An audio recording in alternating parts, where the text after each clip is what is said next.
Now, in the Bay Area, families and friends of loved ones in Gaza say they are worried sick now that air raids have ramped up since the Hamas attack on Saturday in Israel. The military response to that attack has already killed thousands of civilians, and those that remain have been forced to evacuate with little idea as to where they can go. KRON 4's Ella Sogomonian visited a Los Gatos mosque and brings us community reaction. The Bay Area is home to Palestinians, both Christian and Muslim. Here at this mosque, the Islamic community has been coming together daily in order to console one another and pray that the violence ends abroad. On Friday, more than 2 million Palestinians have been ordered by Israeli forces to evacuate Gaza before another round of airstrikes. Sharif Zakout says he last spoke with his family, who is in Gaza, on Thursday morning. He says that they've lived for years taking cover from bombs and struggling with few resources, but that this week took a turn for the worse in a way that he has never seen before. Countless homes and businesses were obliterated in airstrikes as people hang on with little food, water, and access to electricity. Already people have been living in such a densely populated area with a lack of resources, with a lack of basic infrastructure.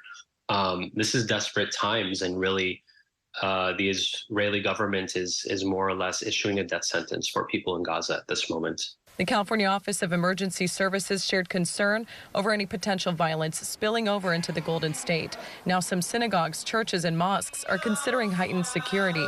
In the South Bay, members of a mosque in Los Gatos have gathered daily in prayer for their families in Gaza and to console one another.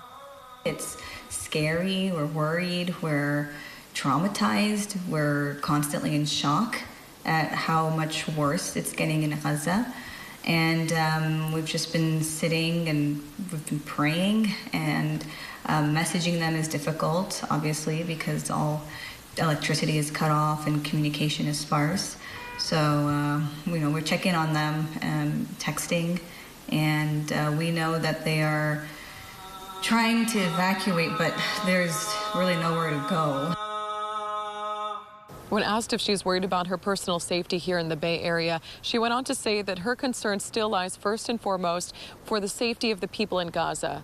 And Zakout added that when he heard about the Cal OES system reminding people that there may be extra law enforcement patrols around these spaces, he mentioned that he hopes that it truly is in order to ensure the safety of the people inside and not surveillance them like what he says he witnessed after 9/11. Reporting in Los Gatos, I'm Ella Sogomonian, KRON 4 News.